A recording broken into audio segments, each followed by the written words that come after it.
الحمد لله رب العالمين نحمده ونستعينه ونستغفره ونعوذ بالله من شرور أنفسنا ومن سيئات أعمالنا من يهده الله فلا مضل له ومن يضلل فلا هادي له وأشهد أن لا إله إلا الله وحده لا شريك له وأشهد أن محمدًا عبده ورسوله صلى الله وسلم وبارك عليه وعلى آله وأصحابه ومن اهتدى بهداهم إلى يوم الدين. أما بعد فإن أصدق الحديث كتاب الله وخير الهدي هدي محمد صلى الله عليه وسلم وشر الأمور محدثاتها وكل محدثة بدعة وكل بدعة ضلالة وكل ضلالة في النار. فقد قال الله سبحانه وتعالى في القرآن المجيد: أعوذ بالله من الشيطان الرجيم.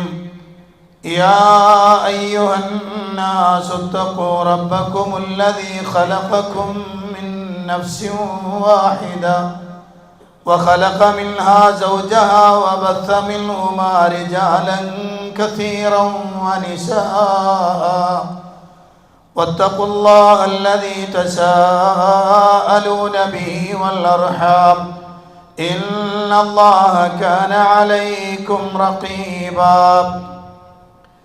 يا أيها الذين آمنوا اتقوا الله وقولوا قولا سديدا يصلح لكم أعمالكم ويغفر لكم ذنوبكم ومن يطع الله ورسوله فقد فاز فوزا عظيما. يا أيها الذين آمنوا اتقوا الله حق تقاته ولا تموتن إلا وأنتم مسلمون.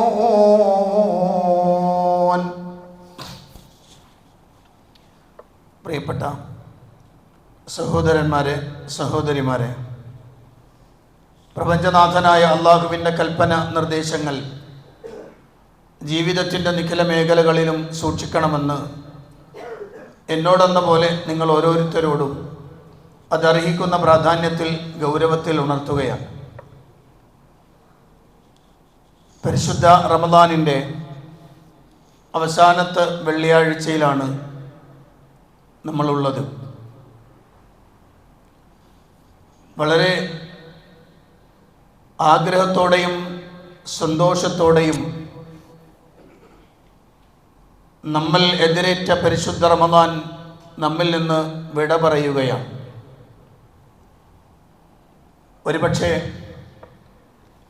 എൻ്റെയും നിങ്ങളുടെയും ജീവിതത്തിൽ അവസാനത്തെ റമദാൻ ആവാം ഇത്. ഒരുപക്ഷെ അള്ളാഹു നമുക്ക് ആയുസ് നീട്ടിത്തന്നാൽ അടുത്തൊരു റമദാൻ കൂടി ലഭിച്ചെന്നും വരാം. അങ്ങനെയെങ്കിൽ 25ാമത്തെ ദിവസത്തിലെത്തി നിൽക്കുന്ന ഈ സന്ദർഭത്തിൽ ഒന്ന് തിരിഞ്ഞു നോക്കൽ നല്ലതല്ലേ? ഇനി ശേഷിക്കുന്ന 5-4 ദിവസങ്ങൾ മാത്രം. അങ്ങനെയെങ്കിൽ കഴിഞ്ഞുപോയ ദിവസങ്ങളെ സംബന്ധിച്ചിടത്തോളം, നമ്മളെ സംബന്ധിച്ചിടത്തോളം എങ്ങനെയാണ് നമ്മുടെ മനസ്സിൽ നമ്മൾ വിലയിരുത്തുന്നത്? പരിശുദ്ധ റമദാൻ കടന്നത് മുതൽ ഇതുവരെയുള്ള ദിവസങ്ങളിൽ കഴിവിൻ്റെ പരമാവധി ഇബാദത്തുകളുമായി ബന്ധപ്പെട്ട് മറ്റു കാര്യങ്ങളിൽ നിന്നൊക്കെ കൂടുതലും അകന്നു നിന്നുകൊണ്ട് പ്രവർത്തിക്കാൻ കഴിഞ്ഞു എന്ന ഒരാത്മവിശ്വാസവും, എത്ര ചെയ്തിട്ടുണ്ടെങ്കിലും അതിലൊക്കെ ധാരാളം പാകപ്പിഴകൾ ഉണ്ടായിട്ടുണ്ടാകും. അള്ളാഹുവിൻ്റെ അടുത്ത് എത്തിയാൽ എന്തായിരിക്കും ഞാനതിന് മറുപടി പറയുക എന്ന ഒരു ഭയവും, ഇതിൻ്റെ രണ്ടിൻ്റെയും ഇടയിലാണോ ഇന്ന് നമ്മൾ ഉള്ളത് എന്ന് പരിശോധിക്കണം. കാരണം നമ്മുടെ ജീവിതത്തിൻ്റെ ഒരുപക്ഷെ അവസാനത്തെ സമയമായിരിക്കും. ഈ സന്ദർഭത്തിൽ നമുക്ക് ചിന്തിക്കാൻ കഴിയുന്നില്ലെങ്കിൽ പിന്നെ എപ്പോഴാ ചിന്തിക്കാൻ? മഹാനായ സഅദ് റളിയല്ലാഹു അൻഹും ഖതാദ റളിയല്ലാഹു അൻഹു തുടങ്ങുന്ന മഹാന്മാരായ സ്വഹാബികളും താബിഈങ്ങളും അവർ പറയാറുണ്ടായിരുന്നൊരു വാക്കുണ്ട്, മല്ലം യുഗ്ഫർ ലഹു ഫി റമളാൻ ഫമത്താ യുഗ്ഫർ ലഹു. റമളാനിൽ ഒരാൾക്ക് പാപം പൊറുക്കപ്പെട്ടിട്ടില്ലെങ്കിൽ പിന്നെ എപ്പോഴാണ് പൊറുക്കപ്പെടുക? ഒരാൾ റമളാനിൽ പാഥേയം ഒരുക്കിയിട്ടില്ലെങ്കിൽ പിന്നെ എപ്പോഴാണ് ഒരാൾ പാഥേയം ഒരുക്കുക? ഒരാൾ റമളാനിൽ നന്നായിട്ടില്ലെങ്കിൽ പിന്നെ എപ്പോഴാണ് അയാൾ നന്നാവുക? വലിയ ഗൗരവതരമായൊരു വർത്തമാനമാണത്. അള്ളാഹുവിൻ്റെ ഖുർആൻ നിരന്തരം നമ്മളോട് ആവശ്യപ്പെടുന്നത് നിങ്ങൾ അള്ളാഹുവിലേക്ക് ധൃതി കാണിക്കണം എന്നാണ്. ഖുർആൻ അള്ളാഹു പറഞ്ഞ വാചകം, സാബിഖൂ ഇലാ മഗ്ഫിറത്തിൻ മിർ റബ്ബിക്കും വജന്നത്തിൻ അർദുഹാ കഅർദിസ് സമാഇ വൽ അർദ് ഉഇദ്ദത് ലില്ലദീന ആമനൂ ബില്ലാഹി വറസുലിഹി ذلك فضل الله يؤتيه من يشاء والله ذو الفضل العظيم. സാബിഖൂ ഇലാ മഗ്ഫിറത്തിൻ മിർ റബ്ബിക്കും, നിങ്ങളുടെ റബ്ബിൽ നിന്നുള്ള പാപമോചനത്തിലേക്ക് നിങ്ങൾ വേഗത്തിൽ പോകൂ, മുൻകടക്കൂ. നിങ്ങൾ മറ്റൊരായത്തിൽ സാരിഉ എന്ന് തന്നെ കാണാം, നിങ്ങൾ വേഗത്തിലാകും. വളരെ വേഗത്തിൽ. സമയം വളരെ കുറവാണ്, നമുക്ക് വളരെ കുറഞ്ഞ അവസരമാണ് നമുക്കുള്ളത്. ആ അവസരത്തിനിടക്ക് എത്രയും പെട്ടെന്ന് വേണം എല്ലാം ചെയ്യാൻ. അത് നിരന്തരമായി അള്ളാഹു നമ്മളെ ഓർമ്മപ്പെടുത്തിക്കൊണ്ടിരിക്കുന്നുണ്ട്. നമുക്ക് കിട്ടിയ ഏറ്റവും നല്ല അവസരമാണ് പരിശുദ്ധ റമദാൻ. ഈ റമദാനിൽ 24 ദിവസം കഴിഞ്ഞപ്പോൾ എൻ്റെ നോമ്പിനെക്കുറിച്ച്, എൻ്റെ നിസ്കാരത്തെക്കുറിച്ച്, എൻ്റെ പുണ്യകർമ്മങ്ങളെക്കുറിച്ച്, ഖുർആൻ പാരായണത്തെക്കുറിച്ച്, ദിക്റുകളെക്കുറിച്ച്, തസ്ബീഹുകളെക്കുറിച്ച്, അങ്ങനെ തുടങ്ങി ഈ ദിവസങ്ങളിൽ ഞാൻ ചെയ്യേണ്ടിയിരുന്ന പുണ്യകർമ്മങ്ങളുമായി എത്രത്തോളം ഞാൻ ബന്ധപ്പെട്ടിട്ടുണ്ട് എന്ന് പരിശോധിക്കൽ ആവശ്യമാണ്. കഴിഞ്ഞു പോയ ദിവസങ്ങളൊക്കെ കഴിഞ്ഞു പോയതുപോലെ അങ്ങനെ പോയി എന്ന് മാത്രമാണോ ചിന്തിക്കാനുള്ളത്? അതല്ല, എനിക്കുപകാരപ്പെടും എന്ന് നമ്മുടെ മനസ്സിൽ നമുക്ക് ആത്മവിശ്വാസം ഉണ്ടാകുന്നുണ്ടോ? അത് എത്രത്തോളം പെർഫെക്റ്റ് ആക്കിയിട്ടുണ്ടോ എന്നത് വേറെ വിഷയമാണ്. കാരണം നമ്മൾ ചെയ്യുന്നവരാണ്, നമ്മളാണ് ചെയ്യുന്നത്. ആ അമലിന് ചിലപ്പോൾ അതിന് വലിയ ന്യൂനതകളൊക്കെ ഉണ്ടാവാം. അത് അള്ളാഹുവിൻ്റെ അടുത്ത് പുറത്തു കിട്ടണമെന്ന ആ ആഗ്രഹവും അതോടൊപ്പം തന്നെ കിട്ടുമോ എന്ന ഭയവുമൊക്കെ നമുക്കുണ്ടാവണം എന്നാണ്. റജാ ഖൗഫിനിടക്ക് ഉണ്ടാവണം. അതുണ്ടാകുന്നുണ്ടോ എന്നതാണ് ഏറ്റവും പ്രധാനപ്പെട്ട വിഷയം. ഇനി ശേഷിക്കുന്ന 5 ദിവസങ്ങൾ മാത്രം. പരിശുദ്ധ ഖുർആൻ ആദ്യം മുതൽ അവസാനം വരെ ഒരു പ്രാവശ്യമെങ്കിലും ഓതി തീർത്ത ആളുകൾ നമ്മുടെ കൂട്ടത്തിൽ എത്രയുണ്ട്? പരിശുദ്ധ ഖുർആനിന്റെ ഓരത്തുകൂടി മാത്രം കടന്നുപോയ ആളുകൾ എത്രയോ ഉണ്ടാകും. ഖുർആൻ ഒന്നിലധികം പ്രാവശ്യം ഖത്മ് തീർത്തവരുണ്ടാകും. പരിശുദ്ധ ഖുർആൻ ആശയവും അർത്ഥവും മനസ്സിലാക്കിക്കൊണ്ട് ഓതിയവരുണ്ടാകാം. പക്ഷെ നമ്മളോട് ചോദിക്കണം, ഞാൻ ഏത് വകുപ്പിലാണ് പെടാൻ, ഞാൻ എത്രത്തോളം ചെയ്തിട്ടുണ്ട് എന്ന് ഞാൻ എന്നോട് ചോദിക്കേണ്ട സമയമാണിത്. കാരണം ഇനി വരുന്ന 5 ദിവസങ്ങൾ അല്ലെങ്കിൽ 4 ദിവസങ്ങൾ വളരെ അതിനിർണായകമാണ്. അതുകൊണ്ട് തന്നെ കൂടുതൽ ഖൈറായ പ്രവർത്തനങ്ങളുമായി ബന്ധപ്പെടാൻ, ഇസ്തിഗ്ഫാറുകൾ ധാരാളം വർദ്ധിപ്പിക്കുവാൻ, അള്ളാഹുവിനോട് നിരന്തരമായി പ്രാർത്ഥിക്കുവാൻ, അതിന് നമ്മൾ പ്രത്യേകമായി സമയം കാണേണ്ടതുണ്ട്. ഇല്ലെങ്കിൽ ഒരു പക്ഷേ ഞാൻ പറഞ്ഞതുപോലെ അടുത്ത റമദാന് മുമ്പ് നമ്മൾ മരിച്ചാൽ നമ്മെ സംബന്ധിച്ചിടത്തോളം ഈ അവസാനത്തെ റമദാനും ഉപകാരമില്ലാതെയായി തീർന്നു പോയാൽ അള്ളാഹു കാത്തു രക്ഷിക്കുമാറാവട്ടെ. വളരെ ഗൗരവമുള്ളൊരു കാര്യമാണത്. അള്ളാഹുവിൻ്റെ പ്രവാചകൻ സല്ലല്ലാഹു അലൈഹി വസല്ലം ഒരിക്കൽ അബൂ ഉബൈദ റളിയല്ലാഹു അൻഹു, അദ്ദേഹം ബഹ്റൈനിൽ നിന്ന്, ഇന്നത്തെ ബഹ്റൈനല്ല കേട്ടോ, ബഹ്റൈനിൽ നിന്ന് സക്കാത്തിൻ്റെ മുതലൊക്കെയായിട്ട് വന്നു പള്ളിയിൽ. രാത്രിയിൽ അദ്ദേഹം വന്നു എന്ന വിവരമറിഞ്ഞ് സുബൈക്ക് പള്ളിയിൽ എല്ലാവരും ഒരുമിച്ച് കൂടി. പള്ളിയിൽ എല്ലാവരും ഇങ്ങനെ തടിച്ചുകൂടി. കാരണം കിട്ടുന്നതിൽ നിന്ന് എന്തെങ്കിലും തങ്ങൾക്ക് കിട്ടുമല്ലോ. നിസ്കാരം കഴിഞ്ഞപ്പോൾ അള്ളാഹുവിൻ്റെ റസൂൽ സല്ലല്ലാഹു അലൈഹി വസല്ലം ചിരിച്ചു. കാരണം ആളുകൾ എല്ലാവരും സജീവമായി പള്ളിയിൽ സുബഹിക്കണ്ടല്ലോ. അപ്പം നബി സല്ലല്ലാഹു അലൈഹി വസല്ലം സഹാബികളോട് ചോദിച്ചു, അദുന്നുക്കും ഖദ് സമിഅ്തും അന്ന അബാ ഉബൈദത ഖദ് ജാഅ ബിശൈ. ഞാൻ വിചാരിക്കുന്നു നിങ്ങളെല്ലാവരും പാടെ ഇങ്ങനെ തിരക്കൂട്ടി വന്നത് അബൂ ഉബൈദ എന്തോ കൊണ്ടുവന്നു എന്ന് മനസ്സിലാക്കിയിട്ടല്ലേ എന്ന് ചോദിച്ചു. ഖാലു, അവർ പറഞ്ഞു, അജൽ യാ റസൂലല്ലാഹ്, അതേ നബിയെ, അദ്ദേഹം കൊണ്ടുവന്നു, അവിടെ നിന്നുള്ള സക്കാത്തിൻ്റെ മുതൽ കൊണ്ടുവന്നിട്ടെന്ന് അറിഞ്ഞു.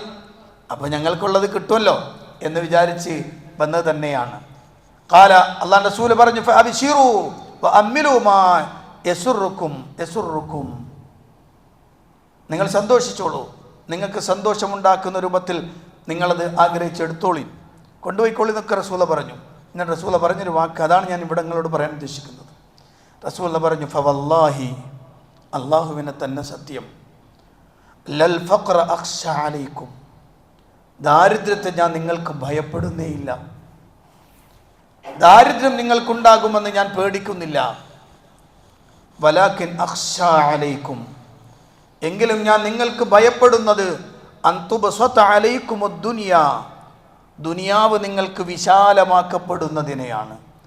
കമാ ബുസിതത അലാ മൻ കാന ഖബലക്കും, നിങ്ങൾക്ക് മുമ്പുള്ളവർക്ക് ദുനിയാവ് വിശാലമാക്കപ്പെട്ടതുപോലെ നിങ്ങൾക്കും വിശാലമാക്കപ്പെടുമെന്ന് ഞാൻ പേടിക്കുകയാണ്.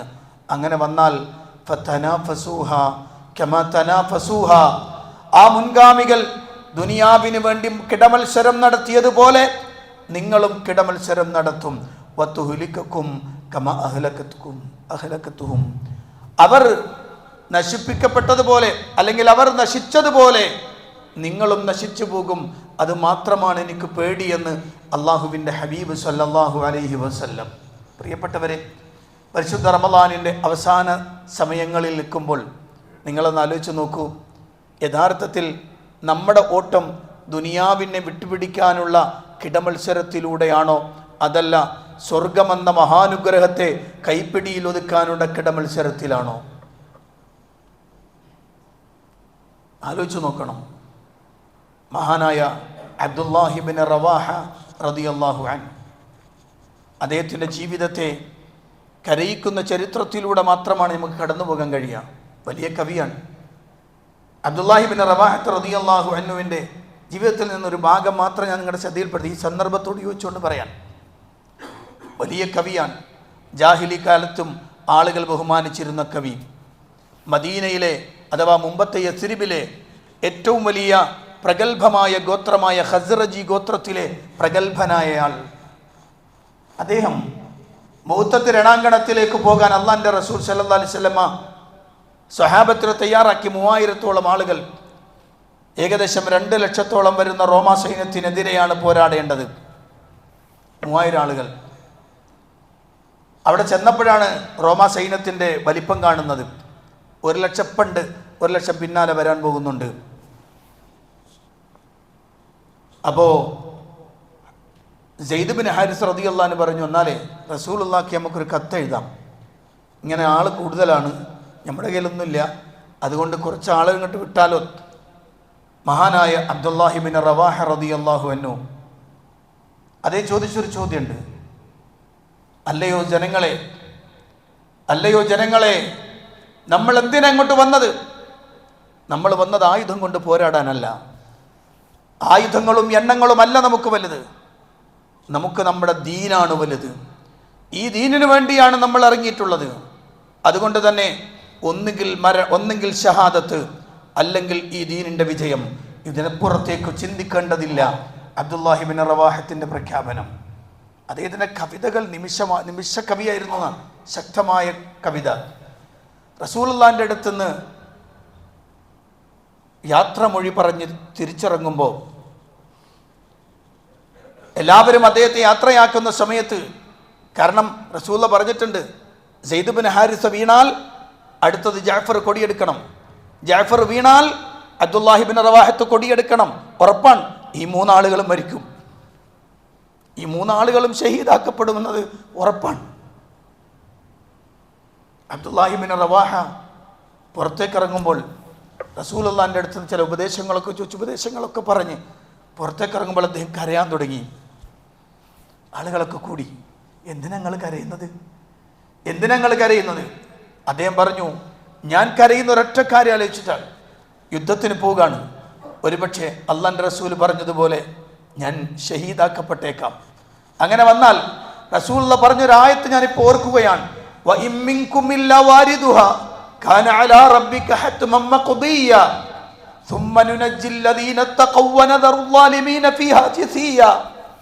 എല്ലാവരും നരകത്തിലേക്ക് കൊണ്ടുവരപ്പെടും, എല്ലാവരും നരകത്തിലൂടെ കൊണ്ടുവരപ്പെടും, അതിനടുത്ത് വരും, അത് നിർബന്ധമാണ്, അള്ള വിധിച്ച തീരുമാനമാണത്. അദ്ദേഹം പറയാണ്, അതെന്തായാലും ഉണ്ടാവുമല്ലോ. ഞാൻ ഈ യുദ്ധത്തിൽ ഷഹീദാക്കപ്പെട്ട് അല്ലെങ്കിൽ ഈ യുദ്ധത്തിൽ മരിച്ച് ഞാൻ അവിടെ എത്തിയാൽ, നരകത്തിൻ്റെ അടുത്തേക്ക് എത്തിയാൽ, നരകത്തിൻ്റെ അടുത്ത് നിന്ന് ഞാൻ രക്ഷപ്പെടുമോ അതല്ല നരകത്തിലേക്ക് വീണു പോകുമോ എന്ന് ഓർത്തിട്ട് ഞാൻ പേടിക്ക് പോവുകയാണ്. എന്തായാലും മരണം മുന്നിൽ കണ്ടു കഴിഞ്ഞു, ഇനി എനിക്ക് പേടി ഇതാണ്, ഞാൻ രക്ഷപ്പെടുമോ ഇല്ലയോ എന്ന ബേജാറിലാണ് ഞാൻ. ആളുകളൊക്കെ സമാധാനപ്പെടുത്തി, നിങ്ങൾ വിഷമിക്കണ്ട, നിങ്ങൾ വിജയിച്ച് തിരിച്ചു വരും. ഉടനെ അദ്ദേഹം പറഞ്ഞൊരു വാചകമുണ്ട്, അതാണ് ഞങ്ങൾ കൽപ്പിക്കാൻ ഉദ്ദേശിക്കുന്നത്. അദ്ദേഹം പറഞ്ഞു, ലകിന്നനി അസ്അലുർ റഹ്മാന മഗ്ഫിറതൻ വദർബതൻ ദാതി ഫർഗൻ തഖ്ദിഫു സബദ ഔ തഅനതൻ ബിയദി ഹറാന മുജ്ഹിസതൻ ബിഹർബത്തിൻ തുൻഫിദുൽ അഹ്ശാഅ വൽ കബദ ഹത്താ യുഖാല ഇദാ മർറു അലാ ജദസി അർശദഹു അല്ലാഹു മിൻ ഖാസിൻ വഖദ് റശദ. മഹാനായ അബ്ദുല്ലാഹി ഇബ്നു റവാഹ പറയാൻ, ഞാൻ ആഗ്രഹിക്കുന്നത് എന്താണെന്നറിയോ, തിരിച്ചു വരാനല്ല, അള്ളാഹു എനിക്ക് പുറത്തു വരണം. രണ്ടാമത്തത്, ശത്രുവിൻ്റെ മുന്നിലേക്ക് ഞാൻ ഇറങ്ങുമ്പോൾ എൻ്റെ കരളും എൻ്റെ ശരീരങ്ങളും പിളർത്തെറിഞ്ഞ് ശത്രുവിൻ്റെ വാൾ എന്നെ പരാജയപ്പെടുത്തി ഞാൻ കഷ്ണമായി മുറിക്കപ്പെട്ട് ആ യുദ്ധഭൂമിയിൽ, രണഭൂമിയിൽ ഞാൻ വീണ് കിടക്കണം. എൻ്റെ അടുത്തു കൂടി ഒരാൾ പോകുമ്പോൾ അയാൾ പറയണം, അള്ളാഹുവേ, ഈ മനുഷ്യൻ നിന്റെ ദീനിനു വേണ്ടി ഇത്രയും ത്യാഗം ചെയ്തല്ലോ, അദ്ദേഹം നേർമാറുകയായല്ലോ എന്ന് എന്നെക്കുറിച്ച് സന്തോഷം പറയാൻ ഒരവസരമുണ്ടാവണം. ഇത് മാത്രമേ ഞാൻ ആഗ്രഹിക്കുന്നുള്ളൂ, തിരിച്ചുവരവ് ഞാൻ ആഗ്രഹിക്കുന്നേ ഇല്ല എന്ന് മഹാനായ അബ്ദുല്ലാഹി ഇബ്നു റവാഹ. സുബ്ഹാനല്ലാഹ്. പ്രിയപ്പെട്ടവരെ, റമളാനിൻ്റെ അവസാന സന്ദർഭത്തിൽ നിൽക്കുമ്പോൾ നമ്മുടെ ഖൽബിലുണ്ടാവേണ്ടത് എന്താണെന്നറിയോ? എന്താ ഉണ്ടാകേണ്ടത്? അള്ളാഹു എനിക്ക് പുറത്തു തരികയും എന്നെ സ്വർഗത്തിലെത്തിക്കുകയും വേണം. അതിനുവേണ്ടി എന്താണോ ഞാൻ ചെയ്യേണ്ടത് അത് ചെയ്യാതെ ഈ ലോകത്ത് കുറേ കാലം എന്തിന് ജീവിക്കണം എന്നത് വലിയ ഗൗരവമുള്ള ചോദ്യമാണ്. അള്ളാഹുവിൻ്റെ റസൂലിൻ്റെ സ്വഹാബത്ത് വളരെ ഗൗരവതരമായി അങ്ങനെയാ പറഞ്ഞത്. താബിഈങ്ങൾ പ്രധാനിയായ മഹാനായ ഹസനുൽ ബസരി റളിയല്ലാഹു അൻഹു അദ്ദേഹം പറയാറുണ്ടായിരുന്നു, ഇദാ റഅയ്ത റജുല യുനാഫിസു ഫിദ്ദുനിയാ യുനാഫിസുക ഫിദ്ദുനിയാ ഫനാഫിസുഹു ഫിൽ ആഖിറ. ഒരാൾ നിന്നോട് ദുനിയാവിൻ്റെ കാര്യത്തിൽ മത്സരിക്കുന്നത് കണ്ടാൽ നീ മത്സരിക്കേണ്ടത് പരലോകത്തിന് വേണ്ടിയാവണം. നീ മത്സരിക്കുന്നത് പരലോകത്തിന് വേണ്ടിയാവണം. പലപ്പോഴും ആളുകൾക്ക് ദുനിയാവിൻ്റെ കാര്യത്തിലാണ് മത്സരം കൂടുതൽ ഉണ്ടാവുക. അതെങ്ങനെയാണ്, അതെങ്ങനെ വേണം, ഏത് വേണം, എത്ര രൂപത്തിൽ വേണം എന്നതിനെക്കുറിച്ചുള്ള ചർച്ചയും പരസ്പരം എങ്ങനെയെങ്കിലും മേലെ എത്താനുള്ള നിരന്തരമായ ശ്രമവും. എൻ്റെ പ്രിയപ്പെട്ട സഹോദരന്മാരോട് സഹോദരിമാരോട് ഒരു കാര്യം ഞാൻ ഒന്നുകൂടെ ചോദിക്കുകയാണ്. ജീവിതത്തിൽ എപ്പോഴെങ്കിലും സ്വന്തം ഭൗതിക ജീവിതത്തിൻ്റെ അതിൻ്റെ മുന്നോട്ടുള്ള ഗമനത്തിൽ പ്രയത്നിച്ചതിൻ്റെ ഒരംശമെങ്കിലും പരലോകത്തെ ശാശ്വത ജീവിതത്തിലേക്ക് വേണ്ടി പ്രയത്നിക്കാൻ നമുക്ക് സാധിച്ചിട്ടുണ്ടോ? ഒന്ന് പരിശോധിച്ച് നോക്കും. പരിശുദ്ധ റമളാനിലെ പുണ്യമായ ഏറ്റവും പ്രധാനപ്പെട്ട ലൈലത്തുൽ ഖദറിൻ്റെ രാത്രികളിലൂടെ കടന്നു വന്നു. ഇന്നലെയും അങ്ങനത്തെ ഒരു രാത്രിയായിരുന്നല്ലോ. ആ രാത്രികളിൽ ഉറക്കമിളച്ചിരിക്കാൻ മണിക്കൂറുകൾ വേണ്ടി മാത്രം ഒന്നുറങ്ങാതെ, കണ്ണിനെ ഉറക്കാതെ, ഉറക്കം വന്നാൽ പോയി ഒന്ന് ഒളിവെടുത്തു വന്ന് കണ്ണിനെ ഉറക്കാതെ അള്ളാഹുവിന് വേണ്ടി, നാളെ റബ്ബിൻ്റെ അടുത്ത് എനിക്ക് രക്ഷപ്പെടാൻ വേണ്ടി, എനിക്ക് അനുകൂലമായി രാത്രിയും പകലും സാക്ഷി നിൽക്കാൻ വേണ്ടി ഒരു മണിക്കൂറുകൾ മാത്രം ഉറങ്ങാതിരിക്കാൻ നമുക്ക് സാധിച്ചോ പ്രിയപ്പെട്ടവരെ? അപ്പോഴും നമ്മൾ ഉറങ്ങായിരുന്നില്ലേ? അപ്പോഴും നമ്മൾ ഉറക്കത്തിലായിരുന്നില്ലേ? അള്ളാഹിൻ്റെ ഖുർആൻ ഓതിക്കൊണ്ട് ദിക്റുകളും തസ്ബീഹുകളും തഹ്ലീലുകളും എത്രയാണ് അള്ളാഹിൻ്റെ റസൂൽ പഠിപ്പിച്ചത്. എങ്ങനെ ഉണ്ടായിരുന്നു പ്രിയപ്പെട്ടവരെ? ഇനി ആകുള്ളത് 27-ാം രാവ്, 29-ാം രാവ്, 2 രാവുകൾ മാത്രമാണ്. ഇന്നുറപ്പിക്കണം മനസ്സിൽ, അള്ളാഹുവേ ആ ദിവസത്തിൽ ജീവിച്ചിരിക്കുവാണെങ്കിൽ ഞാൻ ഉറങ്ങില്ല, നിന്റെ ഹബീബ് ചെയ്തതുപോലെ ഉറങ്ങാതെ ഉണർന്നിരിക്കും. ആ മണിക്കൂറുകൾ, അത്രയും ചില മണിക്കൂറുകൾ. സാധാരണ ഉറങ്ങണ എത്ര മണിക്കാണ്? റമദാൻ അല്ലെങ്കിൽ ഉറങ്ങണ എത്ര മണിക്കായിരിക്കും? 12 മണി 11 മണിക്കല്ലേ ഉറങ്ങുക അല്ലേ? ഏകദേശം അത്ര സമയം വരെ. ഏകദേശം അത്താഴത്തിന് സമയം എഴുന്നേൽക്കണപ്പോഴാണ് 4 മണിക്ക് എഴുന്നേൽക്കുക, അല്ലെങ്കിൽ 4:30ക്ക് എഴുന്നേൽക്കുക. അതിനിടയിലുള്ള സമയം നോക്ക് നിങ്ങൾ, ആകെ 3.5 മണിക്കൂർ. വെറും 3.5 മണിക്കൂർ ഉറങ്ങാതിരിക്കാൻ കഴിയുന്നില്ലെങ്കിൽ പിന്നെ എന്ത് പരലോകത്തിന് വേണ്ടിയാണ് പ്രിയപ്പെട്ടവരെ നമ്മൾ പ്രവർത്തിക്കുന്നത്? പിന്നെ എങ്ങനെയാണ് റബ്ബിൻ്റെ അടുത്ത് നമുക്ക് ഒന്ന് പറയാൻ പറ്റുക നമ്മളെക്കുറിച്ച്? ഞാനിങ്ങനെ ചെയ്തിട്ടുണ്ടല്ല എന്ന് പറയാൻ എന്ത് അവകാശമുണ്ടാകും പ്രിയപ്പെട്ടവരെ? മഹാനായ ഉമർ ഇബ്നുൽ അബ്ദുൽ അസീസ് റളിയല്ലാഹു അൻഹു ഹജ്ജിൻ്റെ ദിവസം അറഫയിൽ നിന്ന് ആളുകൾ ഇങ്ങനെ തിക്കിത്തിരക്കി ഇറങ്ങുകയാണ്. ഇറങ്ങിപ്പോകുന്ന സമയത്ത് അബ്ദുൽ അസീസ് റളിയല്ലാഹു അൻഹു പറഞ്ഞൊരു വാക്കുണ്ട്, ഈ സന്ദർഭത്തിൽ വളരെ സ്മരണീയമാണ്. അദ്ദേഹം പറഞ്ഞൊരു വാചകം എന്താണെന്നറിയോ?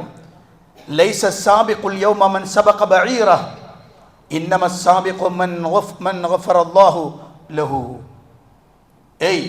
തൻ്റെ ഒട്ടകത്തെയും തൻ്റെ വാഹനത്തെ മുന്നോട്ട് നയിച്ച് ആദ്യം ചാടിപ്പുറപ്പെട്ടു പോകുന്നവനല്ല മുൻകടന്നവൻ, മറിച്ച് ആർക്ക് അള്ളാഹു മഗ്ഫിറത്ത് നൽകിയോ അവനാണ് അള്ളാഹുവിൻ്റെ അടുത്ത് മുന്നിലേക്ക് എത്തിയവൻ എന്ന് മഹാനായ ഉമർ ബിൻ അബ്ദുൽ അസീസ് റളിയല്ലാഹു അൻഹു. അതുകൊണ്ട് പ്രിയപ്പെട്ടവരെ, ഈ സന്ദർഭത്തിൽ വളരെ ശക്തമായി ഉണർത്താനുള്ളത് അള്ളാഹുവിൻ്റെ ദീൻ, അതിൻ്റെ സംരക്ഷണം, അതോടൊപ്പം തന്നെ നമ്മുടെ മതത്തിൻ്റെ കാര്യങ്ങളിൽ നമ്മുടെ ജീവിതത്തിൽ ഉണ്ടാവേണ്ടതും ഒക്കെയുള്ള ശ്രദ്ധയാവണം കൂടുതലുണ്ടാവേണ്ടത്.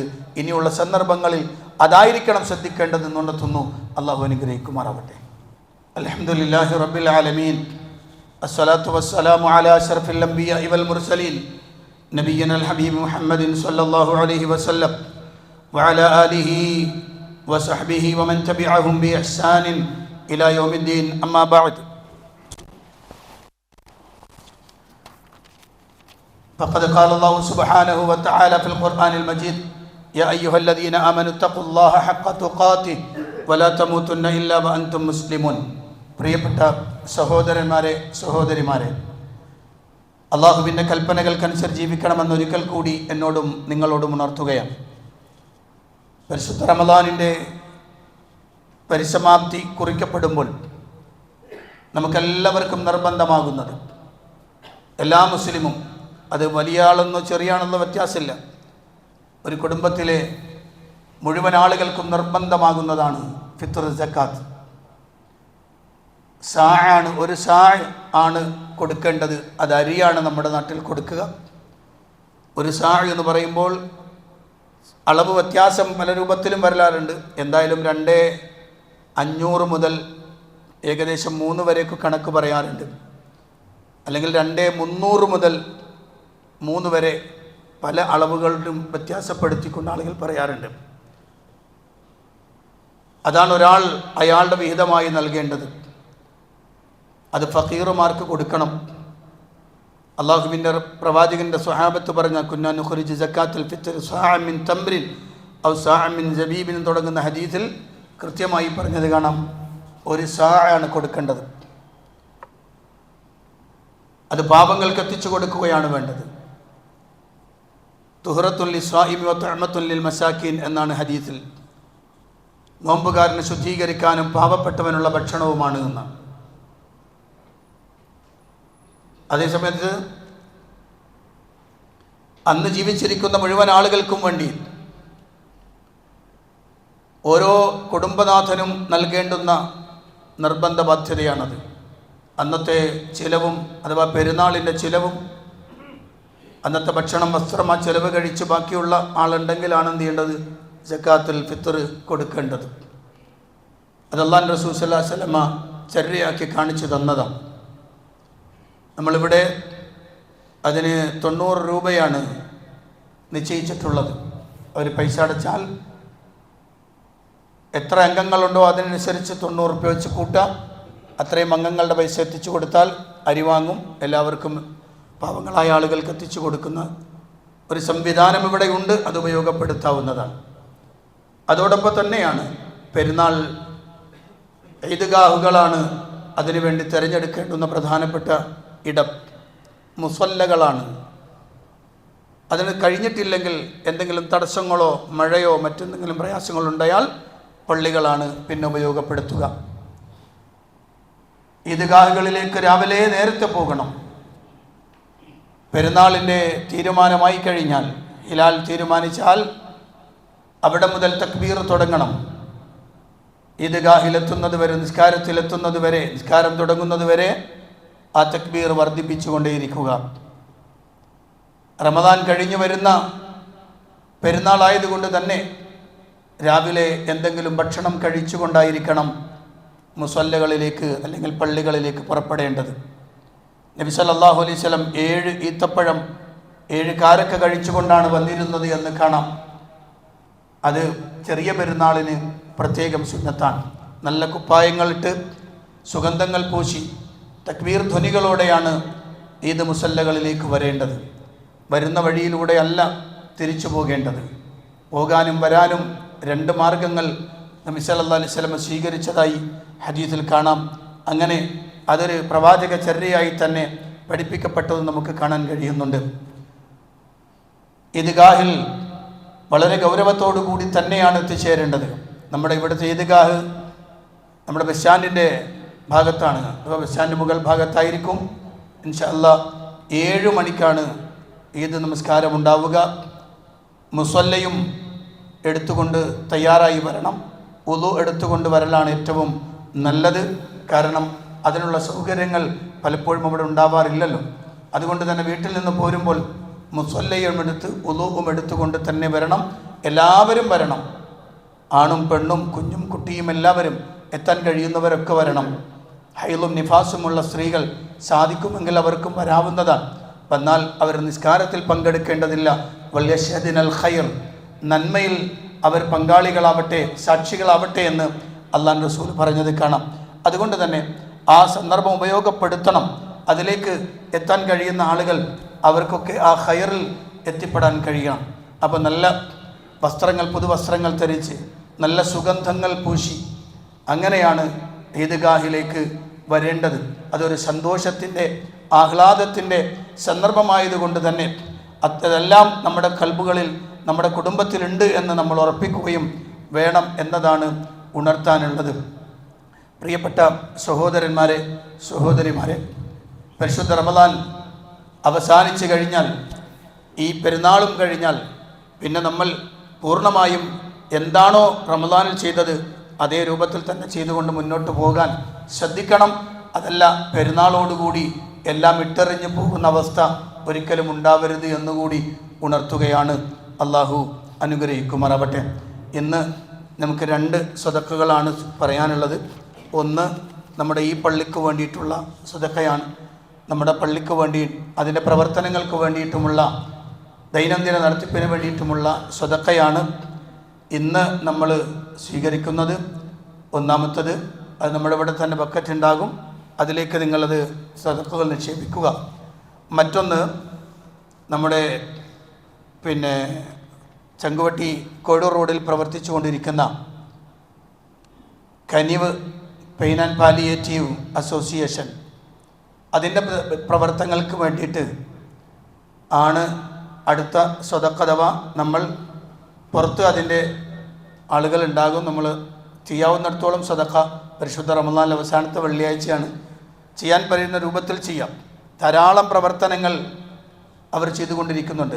കിടപ്പായിപ്പോയ രോഗികളെ വീട്ടിൽ വന്ന് അവർക്ക് വേണ്ടുന്ന എല്ലാ സഹായങ്ങളും ചെയ്തു കൊടുത്ത്, അവിടെ അവർക്ക് വേണ്ടുന്ന പ്രവർത്തനങ്ങൾ, എല്ലാ രൂപത്തിലുമുള്ള സഹായങ്ങളും, ഓരോ മാസവും ഏകദേശം 3.5 ലക്ഷം ഉറുപ്പികയുടെ പ്രവർത്തനങ്ങൾ, ചിലവ് വരുന്ന പ്രവർത്തനങ്ങൾ അവർ നടത്തിക്കൊണ്ടിരിക്കുന്നുണ്ട്.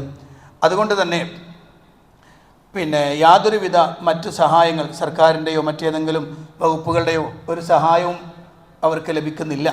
അതുകൊണ്ട് തന്നെ പരിശുദ്ധ റമദാനിൽ ചെയ്തു കൊടുക്കാൻ പറ്റുന്ന വലിയ ഒരു സഹായമാണ് അത്തരം ആളുകൾക്ക് വേണ്ടിയിട്ടുള്ള ഒരു സഹായം.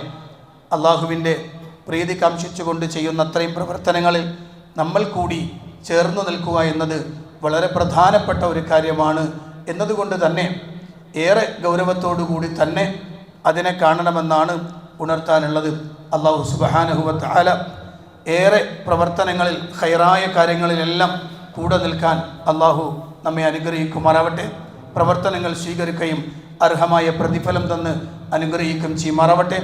വന്നുപോയ തെറ്റുകുറ്റങ്ങൾ അല്ലാഹു വിട്ടുപുറത്തു മാപ്പാക്കി തരുമാറാവട്ടെ. മരണപ്പെട്ടു പോയവർക്ക് അല്ലാഹു മഗ്ഫിറത്തും മർഹമത്തും പ്രദാനം ചെയ്ത് അനുഗ്രഹിക്കുമാറാവട്ടെ. രോഗം കൊണ്ട് വലയുന്ന ആളുകൾക്ക് അല്ലാഹു രോഗശമനം നൽകി അനുഗ്രഹിക്കുമാറാവട്ടെ. നമ്മുടെ ക്ലാസ്സുകളിലൊക്കെ പങ്കെടുത്തിരുന്ന, നമ്മുടെ പരിശുദ്ധ ഖുർആൻ പഠന ക്ലാസ്സിൽ പങ്കെടുത്തിരുന്ന നമ്മുടെ പ്രിയപ്പെട്ട ഒരു സഹോദരൻ മാസങ്ങളായി വളരെയധികം പ്രയാസകരമായ രോഗത്തിൽ ഹോസ്പിറ്റലിൽ അഡ്മിറ്റാണ്. ദിവസങ്ങളോളമായി. അല്ലാഹു സുബ്ഹാനഹു വ തആല അദ്ദേഹത്തിൻ്റെ രോഗം ശിഫയാക്കി കൊടുക്കുമാറാവട്ടെ. എല്ലാവരോടും ഞാൻ ഈ സന്ദർഭത്തിൽ നിന്ന് വസിയത്ത് ചെയ്യാൻ, അദ്ദേഹത്തിന് വേണ്ടി നിങ്ങൾ പ്രത്യേകം പ്രാർത്ഥിക്കണം. നിങ്ങളുടെ തറാവീഹ് നിസ്കാര ശേഷവും ഖിയാമുൽ ലൈലിൻ്റെ സമയത്തും അഥവാ നിങ്ങൾ രാത്രി എഴുന്നേൽക്കുന്ന സമയത്തെല്ലാം നിങ്ങളുടെ പ്രാർത്ഥനയിൽ അദ്ദേഹത്തെ കൂടി ഉൾപ്പെടുത്തണം. അദ്ദേഹം വളരെ പ്രയാസകരമായ അവസ്ഥയിൽ ഹോസ്പിറ്റലിലാണ്. അല്ലാഹു സുബ്ഹാനഹു വ തആല അദ്ദേഹത്തിൻ്റെ രോഗം ശിഫയാക്കി കൊടുക്കുമാറാവട്ടെ. എല്ലാത്തരം പ്രയാസങ്ങളും ബുദ്ധിമുട്ടുകളും പ്രയാസങ്ങളും വിഷമങ്ങളും എല്ലാം മാറ്റി കൊടുക്കുമാറാവട്ടെ. ആ കുടുംബത്തിന് അല്ലാഹു ധൈര്യവും സ്ഥൈര്യവും നൽകുമാറാവട്ടെ. അല്ലാഹു സുബ്ഹാനഹു വ തആലയുടെ ഇഷ്ടദാസന്മാരായി ജീവിച്ച് മുഅ്മിനീങ്ങളായി മരിക്കാൻ അല്ലാഹു നമുക്ക് തൗഫീഖ് നൽകുമാറാവട്ടെ. വന്നുപോയ തെറ്റുകുറ്റങ്ങൾ അല്ലാഹു വിട്ടുപുറത്ത് മാപ്പാക്കി തരുമാറാവട്ടെ. അല്ലാഹുമ്മ ഗ്ഫിർ ലിൽ മുഅ്മിനീന വൽ മുഅ്മിനാത്ത് വൽ മുസ്ലിമീന വൽ മുസ്ലിമാത്ത് അൽ അഹ്യാഇ മിൻഹും വൽ അംവാത്ത് ഇന്നക മുജീബുദ് ദഅവാതി വഖാദിൽ ഹാജാത്ത്. اللهم اعز الاسلام والمسلمين واذل الشرك والمشركين. اللهم دمر اعداءنا واعداء الدين بما شئت وكيف شئت يا ذا الجلال والاكرام. ربنا تقبل منا انك انت السميع العليم وتب علينا انك انت التواب الرحيم. امين برحمتك يا ارحم الراحمين والحمد لله رب العالمين.